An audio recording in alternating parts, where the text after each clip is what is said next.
because it's going to be nice and juicy. Right on. All right. Welcome to another episode of Spectora Spotlight. We have Brian and Yon on with us. Guys, thanks for joining. Appreciate you being here. Thanks for having us. Yes, pleasure to be here. And we have to talk about the Ohio State background first. You just mentioned it before we got on. If anyone here is watching from Michigan, Yon, is there anything you'd like to say to them? There's going to be some vacated wins, and the Buckeyes will rule again. I was born in Columbus. Fun fact. So I have, from age 0 to 1, I think I was an Ohio State fan. There you go. Well, guys, let's jump right into it. I want to talk about the content you guys create because as fellow content creators, I think it's amazing for our space. I watched a part of one of your YouTube videos. So I'd love for either of you to talk about why create content in this lovely little niche space and kind of what led you to say, hey, let's hit record and start talking. Brian, you want me to go or do you got those? Yeah, you go ahead. It was your brainchild, so you run with it. One of the things, Brian and I have known each other for a long time. And one of the things when Brian was thinking about getting into the industry, he started seeing some of my content that I was doing on my Facebook page and everything along that lines. And it kind of piqued his interest to ask the question, what's it take? Where are you going with it? What's your end game? And if you go through a lot of the YouTube, Facebook page, any of the metaverse, anything that's out there, there's not a lot out there that hits both sides, home inspector and homeowner. It's pretty much either directed one side or the other. We're still kind of, getting our feet wet in it. We're trying to dial it in and get everything dialed in. But for the most part, we want something that's kind of balanced, that answers questions.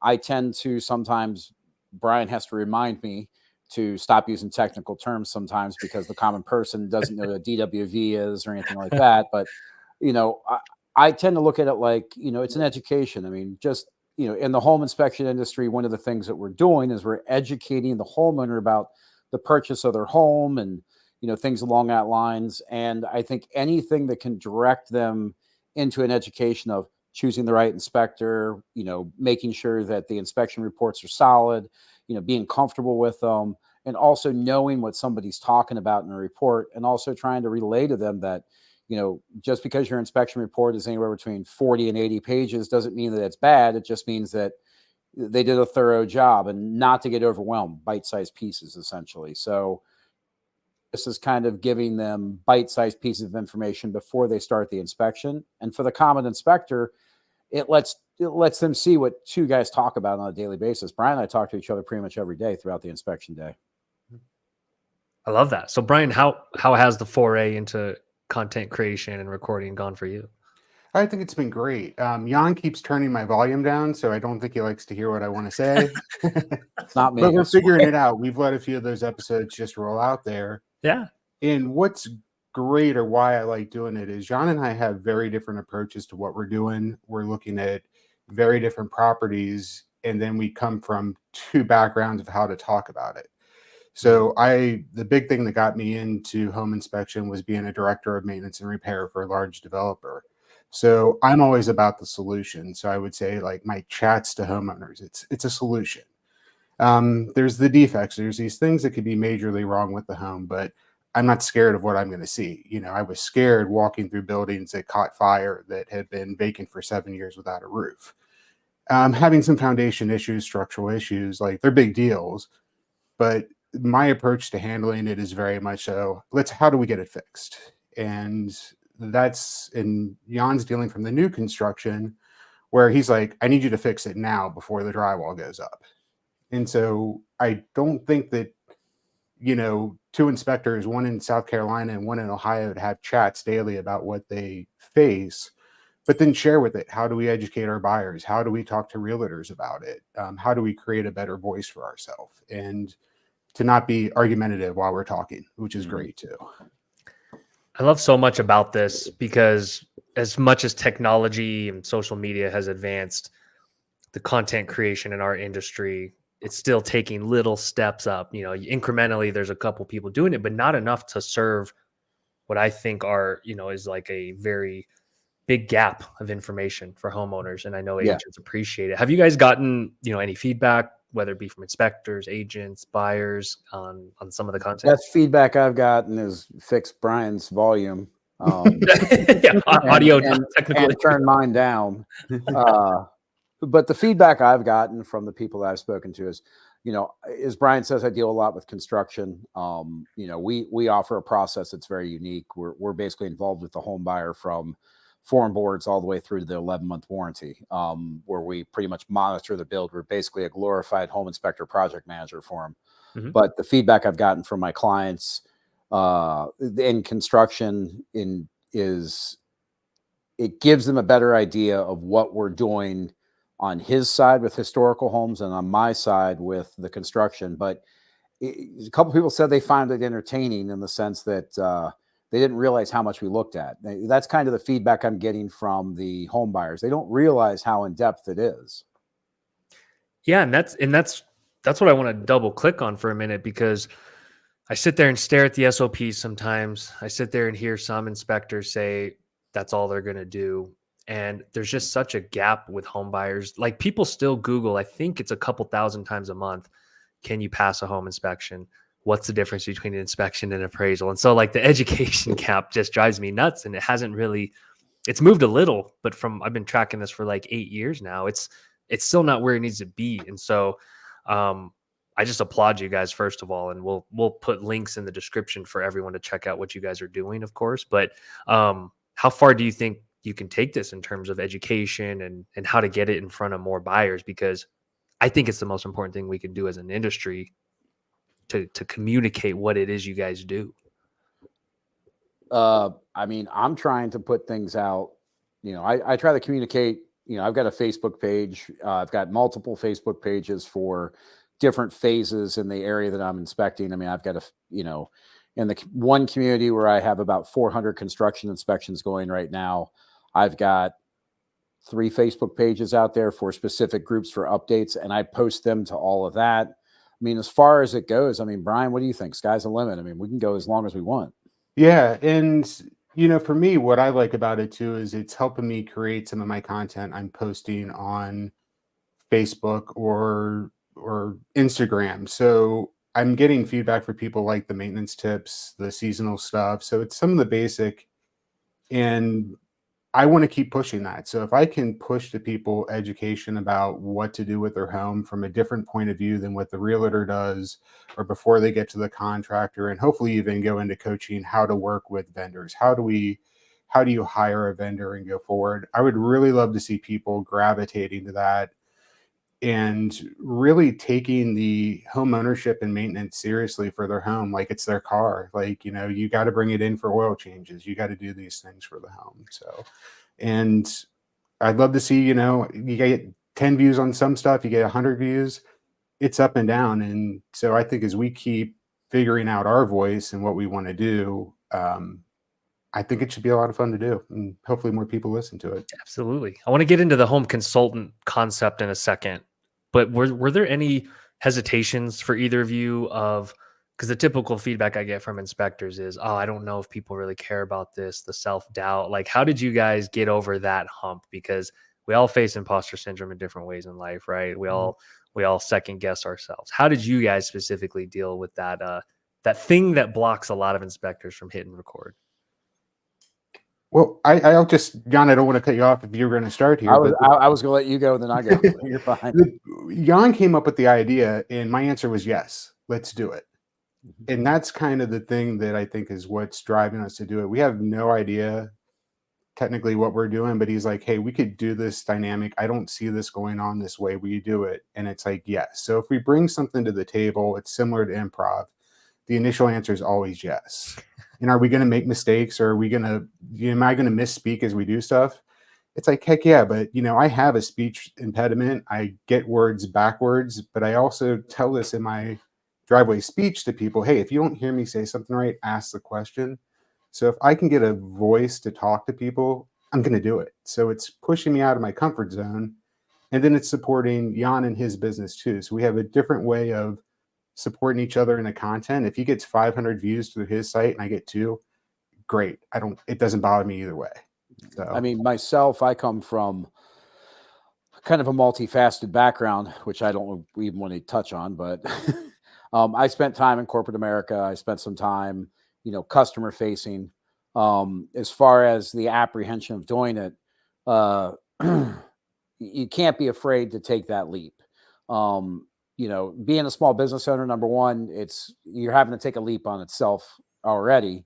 But number two, we got into this industry. I think Brian and I both got into this industry because we've seen some of the damage a bad home inspection can do. We've seen the effects of the drive-bys. We've seen the effect of homeowners aren't educated.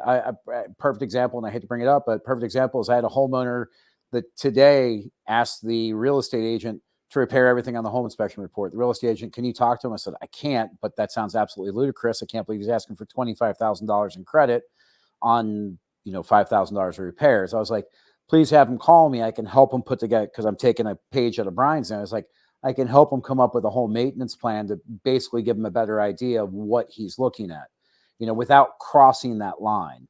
But as far as getting this, Brian and I bounce back and forth, and he has no hesitation. Brian's really good with talking to people. I'm pretty good with talking to people. So I think there was zero for both of us. I love that. And Brian, I love that as a mantra of sorts of like, just say yes, and what's the worst that can happen. And it sounds like Yon was a good salesman to sell you on the idea. So look, a little bit of both in terms of you just being open to new ideas. And I think that's something in our industry that I'm glad that you guys are modeling that. And that's what I want to like really shine a light on. So kudos for that. First of all, just saying like, why the heck not? Let's try it and see what happens. Because believe it or not, only 1% of people create content and 99% consume it. And so the numbers are in our favor, right? Yeah. So you mentioned home maintenance plan. I've been like hot on this idea for years now. And the NAR suit and settlement has, I think, maybe could fast forward this movement of home inspectors viewing themselves as more than just the guy that checks off the report, hands it to you, and disappears. And so can you guys speak a little more to where you're coming from with the perspective of wanting to help home buyers, educate them, give them a maintenance plan, and really take a bigger role? Like, where did that mentality come from with each of you? And we can start with you, Brian. Yeah. So again, working for a developer, when I first started as a coordinator, it was all about seeing how the projects were going to get completed. So renovating these old homes old apartment buildings unit by unit, and we're talking 1800s built, over the Rhine's like one of the oldest and highest density of historic buildings in the nation. It's in Cincinnati. So there was a lot of work that had to be done. And as we moved forward, my goal was, how do we look 5 years in the future for capital expenses? So getting to see from what we were renovating, how long flooring was lasting, how long things did from the investor standpoint, I started looking at my home that way. And so I bought this home actually 7 years ago today. I took over the home actually today. And in my home inspection report, I had roof issues, HVAC issues, and a foundation issue. And over that period of time, being proactive on all those items, I've had zero damage to the inside of my home by setting a schedule that we would take care of the maintenance in the home. So did I have multiple layers of roofing on it? Yes. Turned out 2 was actually 4. Original metal roof in a 1906 home was actually still hidden down there. My 2006 AC went out before my 1997 AC. There's 2 small systems in the home. But, you still feel that pressure of, when did the HVAC system have a problem that was going to be more money to fix the one?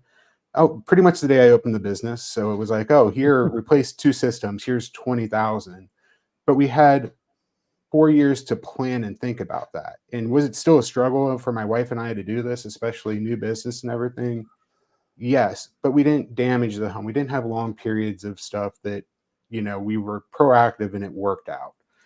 So living that, I try to coach people on that when I look at the report and say, take a minute to read it and then prioritize everything you read in my report of how you should address it. And then if they're new home buyers and they want to take down walls and everything, I'm like, live in the house 6 to 8 months, get a season in Ohio where you've gone through the seasons, and then plan that, because those unforeseen things are going to happen. The gremlins are going to come out. Things are going to come up in your home that are going to cost you financial burden. And young couples trying to buy homes that are, insanely expensive compared to what I did for my first home, I think that's a good advice to them. It's a monetary, being fiscal and conservative, but it's also like, paint, freshen some things up, but try to figure out really the quirks of your home as you move in. Great advice. Yeah, love that. Jan, what about you in terms of holistically thinking of this industry and relationship? So Brian's very forefront with that. I mean, like I'm from Cincinnati. Brian and I literally grew up like a half mile, or about a half mile to 3/4 of a mile from each other. Where he lives is an incredible amount of historic homes. I live in the Hilton Head Bluffton area. We do run across them down here, and there are quite a few. But I deal more with houses in what I call the hip range, between 12 and 18 years, HVACs going, all that stuff. It's something that I'm starting to delve into a little bit more because of it. And it's because of Brian. I mean, to be really honest with you, Brian and I, through our chats, it's something like, I really should do that. But with the homes that we're in, typically the maintenance that we're looking at on, say, 90% of the homes down here that I'm inspecting are HVAC roofs, hot water heat or water heaters, crawl spaces, because we got quite a few down here living in the low country.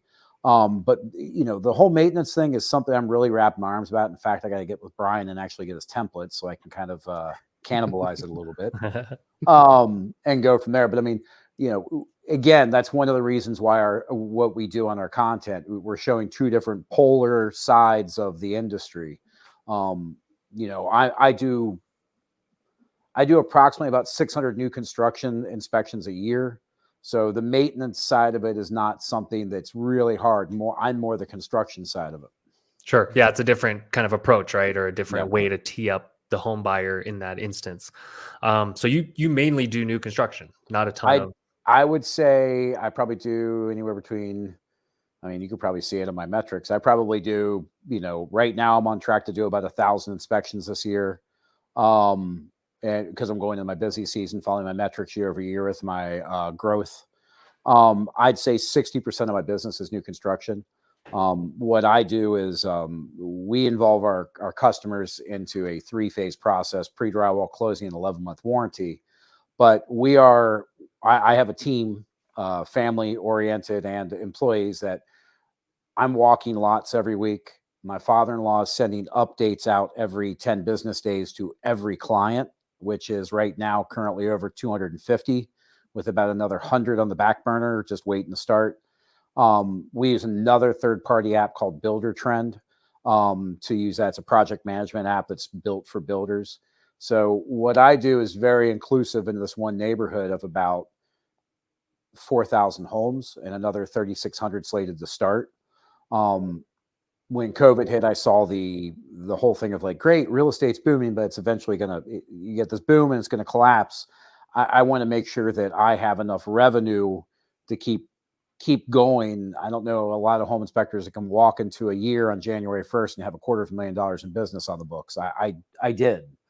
But what we do is, we are involved with the builders and the homeowners. We have templates, we have checklists, we have call sheets, multiple things that we do is very different than what Brian does. And just like I'm trying to, utilize Brian's expertise on the whole maintenance, Brian's starting to delve a lot into new construction. And I think he's seeing the benefit of it slowly but surely. And, I'm talking Brian about coming down here and me coming up to Ohio and kind of bouncing things off each other and grow organically together. I love that you mentioned all what goes into your well thought out business when it comes to new construction, because it's not as simple. Like some inspectors, like, oh, I'm going to get into new construction, as if you just show up and the jobs just fall out of the sky, right? Yeah, exactly. Yeah. And so I appreciate you, peeling back the curtain a little to say this is a relationship. This is like you said, it spans over a lot of time. You're sending updates, you're involved, and so just PSA to everyone out there: if that's something you want to get into, do your diligence, talk to someone that has done it well, like And I can tell you this: there is an inspector in my area that said that he wants every builder to hate him. That's the worst mentality to have. It needs to be a symbiotic relationship, a three-way symbiotic relationship between the builder, the homeowner, and yourself. You're an independent third-party inspector. The builder's building the house, and the homeowner is buying the house. You're there to ensure that all their options are installed. Everything's installed correctly to code and the manufacturer's installation guidelines. But at the same time, communicate and have the ability to build that relationship with the builder so that, as we're walking the lots with our builders for our homeowners, we tend to be proactive and talk to our builders before we get to the pre-drywall so we can minimize that pre-drywall report. If you're going in there to be a butthead and be very difficult with the builder we're recommending things. The builder can look at you and be like, I don't have to do anything on that list because we're not the city. We're not the municipality. We're not the governing body. We are merely a third-party inspector. We need to work with the builders to ensure that our clients get what they want.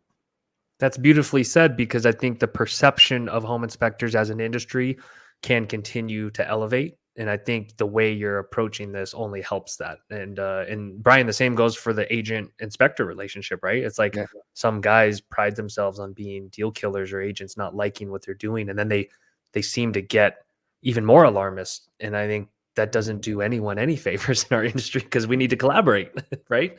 Exactly. I mean, like, your tone is everything, and thinking about how you educate with your client being there. Like, I'm really lucky that my clients are actually showing up to inspections. I'd say 99% I have the buyer there. And if I can walk them through to see it, hear it, and even if it's harsh language, we had one that the deal wasn't going to go through. I called the agent within the first half hour of the inspection and said, what does this buyer know about this house? Because it wasn't the usual home we see from them. It wasn't the usual product, but that's a great thing about housing. Everybody needs it. Everybody's diverse. You can't just,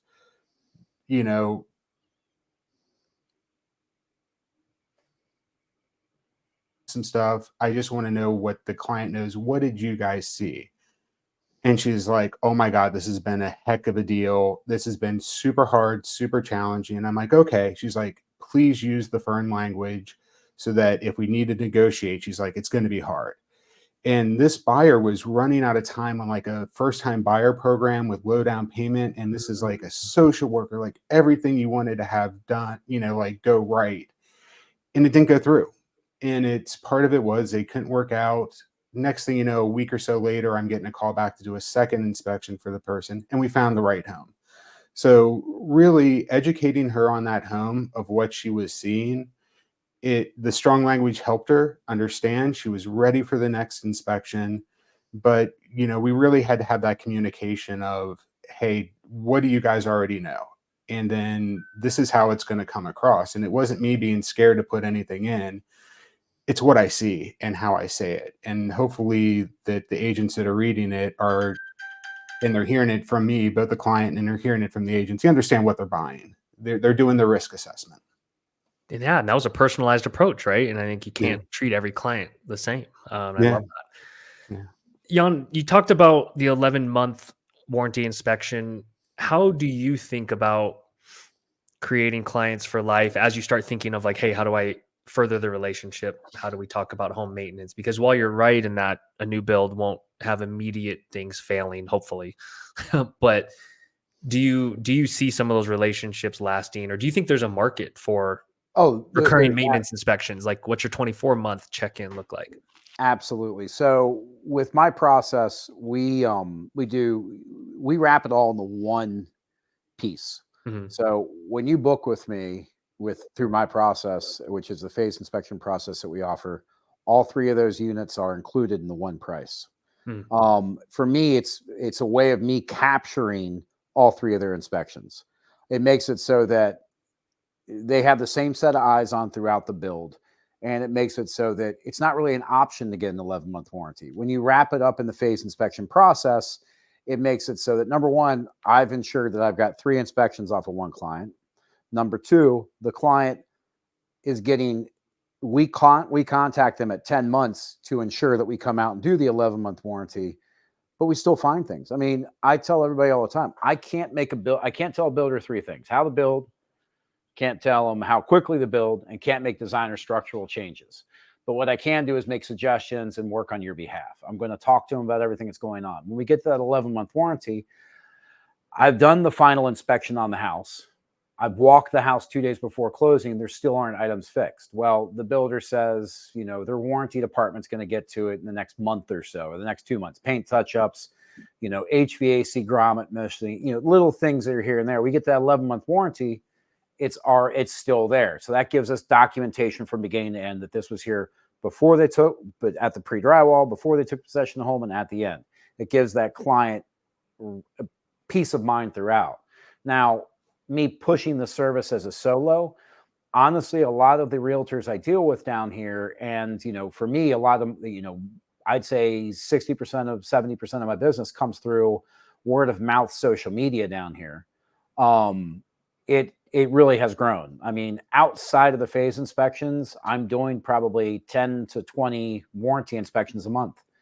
And, you know, I'm not trying to harsh on anybody about this, but unless you've done a pre-drywall, a closing, to do that 11-month warranty inspection, that 11-month warranty inspection needs to be approached just like a home inspection. You need to do everything that you're doing during a regular home inspection because you've never laid eyes on it before.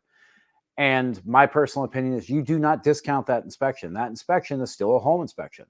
There are a lot of people down here that do 11-month warranty inspection. They'll discount it and they won't inspect the whole house. They're just looking at mechanicals. They're just looking at roof. There's a reason why. I mean, the first 11 months of a house, the house is curing unless you're on pilings and piers. And if you're not on pilings and piers, your house doesn't settle. If concrete settles, you got more than a problem of just the corner cracks and nail pops, which is what's going to happen. But you do see things that come along. But the individual service is something that isn't utilized enough by a lot of people. It really does. New construction now compared to construction in the 40s, 50s, 60s, 70s, and even the early 80s is nowhere near the same. 2x4s aren't the same. Engineered trusses are, you know, everything that's being built. There's going to be issues. And there's no such thing as a perfect home. But if you're still under the builder's warranty, let them pay for it, not you. Yes. Yes. Wonderful advice. Do you still feel there is a gap or an education gap with new home buyers understanding of what a third party inspector does versus code inspector versus the builder's inspector if they do it in house? Like what percent do you find still aren't sure? I would say that throughout my process, you know, explain to people that, you know, with our process, I always explain to them, let the builder build the home. Meaning like throughout our process, we're sending you updates every 10 business days. People will be like, well, I don't see the trim on the cabinets. I don't see this. And I was like, as a home inspector, you got to let the builder build and let me inspect. I'm going to update you so you know where you are in the build. When they're ready for us to inspect, we're going to inspect. Let us do that. The town is going to inspect. The miscommunication is people think that home inspectors are code enforcement officers or work for the state, or, you know, have some skin. You know, I had one person like, well, you do so many inspections out there, you probably have a relationship with the builder. And my exact answer is, you're right, I do have a relationship with the builder, and that's the best thing I can have. But the misnomer of it all is that we can make a builder, we can make somebody do something. We can't. We are merely making recommendations. That's why they're called recommendations of what needs to be done. As far as the people understanding the home inspection, we use the grading system that you have in Spectora, which we absolutely love. And it actually, my realtors love it because it lets them know the level of, worry. I would say, I say, imagine blue, which is the minor defect. I said, imagine that's a stoplight, red or green, yellow, red. Yellow, talk to your realtor. Red, have some serious thoughts about this. And, blue, these are things that you need to take care of. But a lot of people think of it as one piece. And I'm like, you got to break this down to small bite-sized pieces. And when you explain it to them, you spend the 10, 20, 30 minutes on the phone with them, they start realizing the priorities of it. But most people don't understand the home inspection and the grand scope of things of like, there's more than just the defects list. There's everything in the report. There's your age and dates. There's your serial numbers, your model numbers, everything along that lines. There is a big misnomer or misunderstanding of how people view an inspection as a whole. They look at it and just the minute myopic detail of just the defect list. I don't know how many people I've talked to who just read the defects and haven't read the report. Right. Well said. Brian, I want to get to you in a second, but I have one more question. And if any homeowners are watching, what do you say to folks that say, well, if there's going to be a code inspection, what do I need a home inspection for? Or what's the difference between a code inspector and a home inspector? I annoy the hell out of move the heck out of builders because codes are constantly changing. Manufacturers' installation guidelines are constantly changing. NFPA is constantly changing. Mechanical codes constantly changing. People don't realize that, like in 2023 down here, the code changed in South Carolina. When it did, the town isn't always catching up with all that. So the town will sometimes not purposefully, but inadvertently still be kind of following the previous code. I usually find out when the code's going to roll out about 6 months ahead of time and try to school myself as much as possible. Plus, when I see that there's new items going in, manufacturer's items, manufacturer's installation guidelines, I'm paying attention to that because a lot of the times the city doesn't pay attention to the manufacturer's installation guidelines, which supersedes the code. So, a code inspector is looking at things that they base way I can describe it as what's there, not what's missing. And that's kind of the way that I look at it. I mean, great, you're looking at what's there, but what's missing, what's not there, what's changed from, it could be December 31st, January 1st, the new code kicks in. They've added 10 things. They've taken out 5 things. You've got a new water heater that requires a greater distance from a wall or a soffit or a gas line. They're human. We're human. The whole idea is like you have enough set of eyes, enough professional set of eyes on it that they're going to catch everything. But a code inspector works for the city. And the way I can describe it to people is state codes here. Municipality can exceed, can't drop below. Manufacturer's installation guidelines always supersede state or local code. And it kind of gets lost sometimes in that huge minutia. I mean, I lived overseas in New Zealand for 8 years. There was one national code. Over here, every state, every municipality, every town, everything varies from area to area. It's nuanced, and I appreciate that. And Brian, do you ever get questions like that from homeowners of like, what is this for? Is this a code inspection? How's this different from the appraisal? Yeah. So yeah, definitely. And I tell them I'm not a code inspector, and especially with the older homes, it's going to be what was the building practices back then versus what is it now? Is it still operating as it intended to do? What would you change or do? So if you're going to do a renovation and you have older electric in the home, what is that going to mean to you when you do updates? So we kind of look at that approach. I'm going to say, hey, when you do make renovations, in this electric panel, you're going to have to do a ton more work because you've got aluminum branch wiring, or you have knob and tube might be affecting your insurance at this time. So we still have those discussions of what are these older systems in the home going to mean to you cost wise as you're moving forward in the home, or how is it affecting your insurance? And I'm calling out something that is, a handrail that, your deck's only 29 inches and it should have it at 30. And I'm still saying, put it in, it's just like, I try to explain to them, what is my purpose in putting it into the report and why we're discussing that it's a problem for them. So yeah, but I mean, overall, people don't really ask too many questions after that. I tell them, not a code. We're going to look at the SOP of how it's functioning, what's its normal operations. And if it breaks, I'm like, well, it broke while we're doing it. So we now know that we shouldn't be doing, it's not working correctly. And most of the home buyers get that. New home buyers maybe get a little bit more nervous, but then once they see the home at the end, they're usually pretty comfortable if the home is in good condition, even though we're writing up some serious stuff. And I feel like we as an industry further differentiate ourselves as inspectors. So you guys differentiate yourself by providing more education, more functionality, education, and proactive maintenance, because code inspectors are not going to do that. And so I think the more we can separate ourselves, I think we have a golden opportunity as an industry to really start consulting and being more proactive. And so What do you say to inspectors that are like, no, that's not my job, too much liability. I don't want to tell them that this thing could fail in 5 years, because what if it fails in 4? Because I hear that a lot. Yeah, I mean, there's, again, there is a lot of risk in the industry, and you've always got to be ahead of that or cognizant of it. I don't know if I really have a good answer on that, because really, there is times where it gets nerve-wracking if you're looking at something and it potentially has a, really negative impact to the home.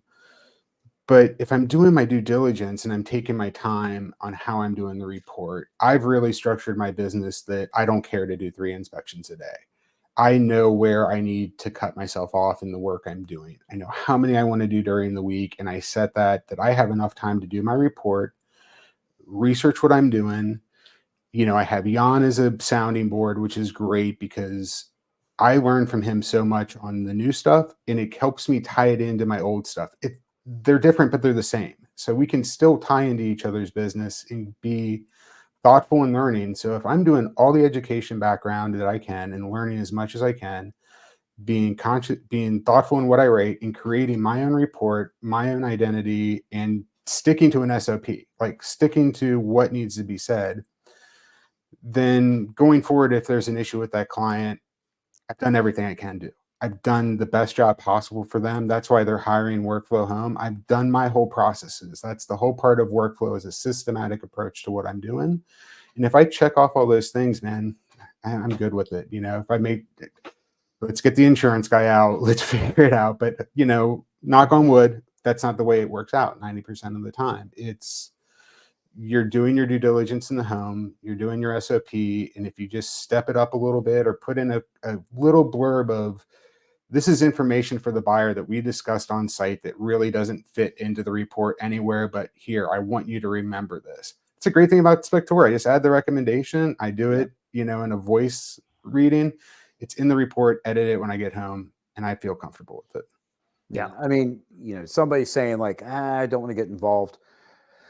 If you're following your SOPs, you're following your recommendations, if you spent your time building your template, you've spent your time, doing your due diligence on the front end, the back end kind of takes care of itself.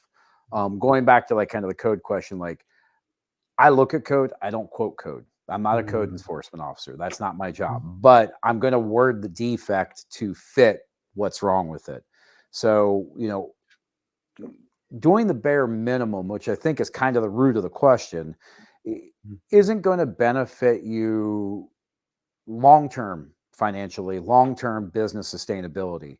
And if you want to be the middle of the road, bare minimum guy, that's got a place, but it's not 10, 15, 20 years down the road. And, I'm trying to build a business that I can retire, sell my business, or have my business partner run for me, and I collect a check, one of the two. I mean, I'm 51 years old. I don't want to work until I'm 80. Yeah. And I think that's the path there. And I think that's what I want to keep shedding light on this podcast, and with guys like yourself that are walking it out and living it, of find ways to add more value, the beauties and the details of how you communicate things. And you're both great communicators, I can tell. And so I think that's an area that's kind of underrated in our industry. It's just the ability to communicate what's in the report. And you mentioned tone earlier, Brian. So like were you both natural at communicating this type of stuff on site, or did it take time learning? Like, I know, Jan, you had a background that maybe served you well in terms of communicating things. Yeah. Talk about just the journey of like learning how to communicate, because there's not a lot of training on it, to be honest. Oh, I don't know if it came from working in restaurants and bars and different things back in my 20s, or it came to selling bicycles when I was in the bicycle industry and people coming in. I started a bicycle rental business. So I was like trying to coach athletes, provide routes as they came in. I don't know if it became being up front for doing sales that helped me with it, or really if it was working with a coach a few years back. I had a professional coach got hired for me when I was a director. And the best part about it is she said, Brian, you have your voice. You hate emails. The people you're talking to in the field, your maintenance guys, they don't necessarily want to hear emails. She's like, use your voice. Like, use your voice to talk them through it. send somebody, have a conversation ahead of time before you send the email of you being firm or nasty or blunt, or your tone is going to be misinterpreted.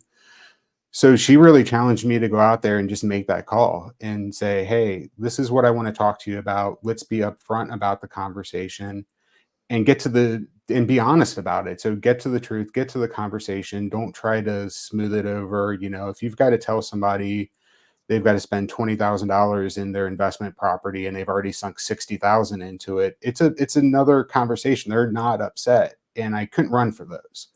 So, and the old CEO from the company, he would sit me down in his office and I would get so tongue tied and nervous. Sweetest, nicest guy in the world. He's still one of my buddies and we still chat, and haven't worked with him for 3 years, but we had a decade of working through hard problems. And he would sit me in the office and I'd get nervous and trembly. Well, that's gone now, And I was like, I don't know why I'm getting nervous in front of you. And he's like, I don't know either. And he would get so frustrated. And it's just like, all right, well, I'm going to figure this out then, because I don't mind working outside of my comfort zone. Again, I'm 50. Jan and I have very different backgrounds, but we've always pushed ourselves. We never necessarily fit into one group that we hung out in. We didn't even hang out growing up. Since fourth grade on, even though we played sports together, we weren't buddies on the football team that we were hanging out on weekends. But somehow as adults, we've got this love for this industry and we have this approach of what we like to do and talk about it. And, 35 years later, we're still enjoying telling people hard topics about their home, and good topics about their home too. So absolutely. I was raised by quite possibly one of the meanest men you'd ever meet, but my father had one saying that he said to me my whole life. And, I say it to my 11-year-old daughter. I say it to my clients. I'd rather tell you the painful truth than a convenient lie. The simplest way to describe that is, I'm not going to tell you what you want to hear. I'm going to tell you what you need to hear. And I think that people are afraid to have those conversations. We're the ones that should be having that conversation through our reports and through our post-report discussions. It's hard having those conversations. Like, listen, I did an inspection on a couple houses. I really didn't, I called the realtor. I'm like, are you sure this is really what we want to do?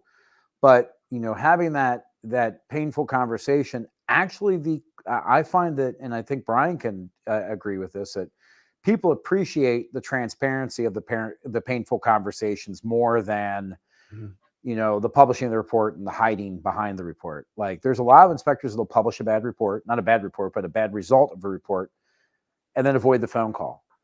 Clients want to find out. Clients want to ask, where did you see this? Why did you see this? Why is this wrong? You have those conversations with them. It helps them make a better decision. And those conversations have to be had. Yeah, it builds trust, right? It's like you hear something over, like, it's not misinterpreted. It doesn't leave it open for misinterpretation. Because as an agent, I remember having buyers and looking at home inspection reports with them, and you'd be shocked at the range of interpretation that two different people can have at the same report, right? Whereas there's one inspector locally that actually has in the report for a loose gas line, and the defect says has potential to become flamethrower. I'm not kidding. I'm not kidding. I've seen it twice now. Which we're laughing about, but yeah, a first-time home buyer. Can you see a Gen Z's person face? Absolutely. Yeah. In new construction, that's one of the most common defects. Like, has potential to become a flamethrower. It's like a lot of things do. Yeah. Makes you think of like an emoji that could be in that report. Exactly. Let's talk current environment a little bit. How are you guys feeling? We're like a year in now, at least, in terms of with interest rates being where they're at. I'd love to get each of your takes on how you've been impacted and how you're responding to mortgage rates being where they're at, given the new construction environment versus kind of residential. I love that we have both kind of sides here. So whichever one of you wants to take that one first, I'll let you run. I'll run with this first. I can tell you right now, as far as new construction, it has slowed down a little bit, but as most realtors will tell you, as most builders will tell you, you're going to get a more of a kinder rate from a builder right now than you are from a resale. I think you're sitting 7 to 7.5 on resales, and you can get down to 5.25 with the builder with in-house financing. So, myself, like this week, I think I have 12 transactional, or I call them transactional residential inspections.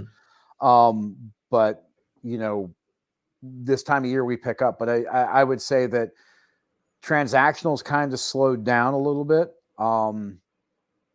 Construction is still pretty steady with a little bit of a slowdown, but I wouldn't say enough to scare off the buyers. I do see that transactionals have slowed down because where I'm at, there's a ton of construction going on.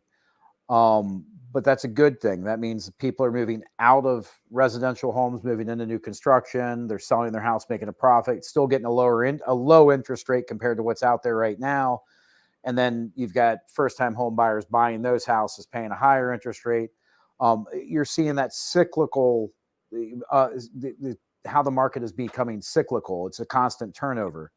But I mean, there is a little bit of a slowdown. It's not crazy, but I'd probably say 8 to 12% decrease as far as looking at my numbers of where I was last year, the past 3 years of transactions, looking at the increases this year. I'd say an 8 to 12% decrease. How about sentiment? You hearing anything from folks? They feeling squeezed? Have people gotten just comfortable with like, hey, my mortgage will be 5 to 7%? I have people ask me all the time, like my opinions. I said, I'm not a banker, but I'll tell you this. My parents bought their first house in 1971. The interest rate was 19%. The days of the 2.75 to 4.5 interest rates, that was complete fantasy land. That's not reality. And I tell people, wrap your arms around it. It was like, honestly, for our economy to recover, and our economy to be healthy, we're looking at that 5 to 8% interest rate back and forth. I mean, you look at credit card interest rates. Credit card interest rates are up there. Home interest rates are going to be up there. But, if you can get 5, great. If you can get 8, okay, you're a first-time home buyer, budget yourself appropriately. But again, tying that into the home inspection report, that's why you need a home inspection, because you don't want to buy at the peak of your budget with the highest interest rate, then move into the house and find out you need a roof, HVAC, and a water heater. Well said, Brian. Yeah, and I mean, the impact of lower rates on higher inflation is a whole nother conversation. I don't expect most young people to understand that. Like, oh yeah, if rates were lower, everything else in your life might be 5x the cost due to inflation. Exactly. So, yeah, Brian, how's this year starting off for you? And good. How are you I viewing have, the a environment? lot of the referrals I have coming in or calls is that the agents are still encouraging home inspection, even if it's not in the negotiating power for them. Or we're seeing that they're doing, Friday one was any repair over 5,000, the homeowner's not even going to talk about. And there was different things for them that they're being coached through. So, um, you know, I'm steadily increasing in year 3. Not the growth is good. I'm comfortable where it's at. I do have side stuff that helps me keep things working. I do some Inspectify draw inspections and stuff too. So there's stuff that fills my calendar that while I'm driving and doing stuff, it still works in, but into my schedule, and it's not costing me anything to do it really. But no, I'm seeing stuff go up. I've really went down in my ancillary services. So I was toying around with some cheaper sewer scopes. And then the guy who trained me from a local plumber here was just like, just drive out to this place. They actually repair them. And it's right on the border of Indiana, Ohio. But he's like, you're going to spend $8,000. Well, I drove and I bought it. It works so much better. My efficiency is better. When I've got my clients looking at a iPad screen for their sewer scope and they're engaged, that's a win in my book. So the agents are really coaching their clients here in Ohio, which I'm really happy about that. They're saying, get the home inspection, get your sewer scopes, doing that. So for me, the growth is good. I want to see it continue to grow. I keep a set amount of appointments for me during the week. And I'm also building a patio. So if there's days I'm working on the patio and it's not thunderstorming and raining like it is today, I'll just go work on the patio and put my nose down and get it done. So It's the beauty of this business, right? Flexibility to kind of create, build in that flexibility in your life. yeah, quality of life is just phenomenal. That's why I left being a director and running, 97 buildings and over 700 units. Like it's a lot of work, and this is a lot more flexibility. It's still a lot of work. It's 7 days a week, and the hours can be weird, but there's a quality of life that's just wonderful. Yeah. So looking ahead, it's gonna be anyone's guess as to how the rest of this year plays out. What are you guys focused on? What tactically in the business, to prepare for if things drift a little lower, if they stay the Mhm. same, say they take off a little bit, great. But like, what are you focused on tactically in your respective businesses? For me, it's sticking with the maintenance thing. You've heard a few guys say it before. So I engaged with my lawyer a few months ago, and we said let's revisit in August or in the fall. So we're just looking at structurally protecting. If I take workflow home was always meant to be, that's the name of my LLC, is what is the different aspects of it. So um, workflow will probably invest in properties. Workflow home's going to also probably have a maintenance side of it. And how do we set that up structurally, whether it's separate LLCs? How do we structure that business? How do we ensure protect it? What do we need to set up for inspections and bringing people on to work to do some of that field work if we do the maintenance route? And then how to build a vendor page. So a lot of stuff you talk about repeatedly with guys, I think it's a good direction. But I'm still going to do the due diligence. I'm putting a little money into it now to see what's the research, because I do believe there is a lot of things to protect. There is a lot of things you don't want to go against the state boards for what you're dealing with. And then finding the people to do it, because if I do expand that way, I want to be the best person I am to be able to train that person that's the same product that we're doing, that it complements the inspection to a repair business or a subscription maintenance business. It's really got to be something that complements it. And if I don't feel 100% with it, that I can manage it that way, then we'll kill it. It'll just be a done deal. But the answer now is yes. How do we move forward based on things that make sense and listening to what clients do want? It's listening to clients, listening to, is the silver wave coming of people leaving their homes as they age? How do you maintain that asset? If your parents are in, New Jersey, and the kids are in Ohio, how do you maintain the home, that asset, before they pass it off or sell it? So we'll see where it goes. Myself, I'm not sure if I mentioned this, I'm a multi-inspector firm company. So first thing for me is more hiring. Even though things are slowing, I'm still having year-over-year increases, just not as great. But my thing is build the business. I live in an area that's growing and booming. I mean, Hilton Head, Bluffton, Savannah, this whole area is just blowing up. So mine is to hire more inspectors, but also I'm looking at a little side thing too and setting up another LLC. So homegrown home inspections in 7 years has gone from a one-man operation to 1.5 years being a multi-inspector to now this far into it being as large as we are, or doing as much as we do. I brought a person in as a sweat equity business partner, a younger man, that I'm kind of grooming to kind of take over some of the day-to-day operations in the field where I run the business. But I'm also trying to get in line to do my ICC certification, my International Code Council certification, and maybe start another LLC and offering third-party inspections for towns and municipalities around here for the builders. Now, I have to separate those, and I probably won't do it in this zip code, especially the one where I have a ton of construction. But there's not enough, town inspectors or municipality inspectors in our area. I mean, you could drop a quarter where I live. You could drop a quarter right here and do a 10-mile circle, and there's 15,000 homes being built. You've got a total of 18 to 20 inspectors inspecting those 15,000 homes, from everything from underground plumbing to final inspection, remodels, permit pooling, final inspections, all that. So there's a vacuum down here, and there's a big vacuum down here for home inspectors and municipality inspectors. One of the communities that I inspect in, the largest community I inspect in, is a 55 and over community. And I've had many of my clients ask me, I'll come work for you. And I said, don't come work for me. go work for the town. They need inspectors. So for me, that's one of that's kind of a field that I'm looking at going into. Now, some inspectors that are watching this might get upset and be like, why would you go look at code? You're going to ruin your view as a home inspector. Well, in a way, it doesn't. It just gives you a better idea of what they're looking at. And so your education is more complete. Oh yeah, I see it as like more knowledge. Yeah. Like you become holistic and you very clearly know the differences of what they're looking at versus what you guys look at, and can articulate it even better. Yeah. That's scary. I get a lot of builders that say, well, it passed the city. And I said, that's great. I'm glad it passed the city. But you still have these defects.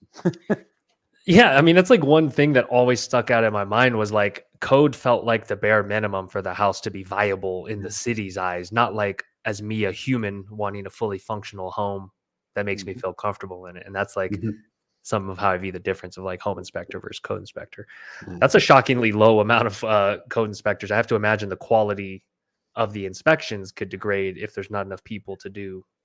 I will say this, they do a pretty good job locally. The problem is when you get builders that are 150 inspections backlogged and they have a budget of so many homes being built in a year, and that builder is behind budget due to the fact that the city doesn't have enough inspections, that builder starts stomping their feet. They don't cut corners, but they start stomping their feet, getting upset with the city, putting pressure on their builders. The builders get burnt out.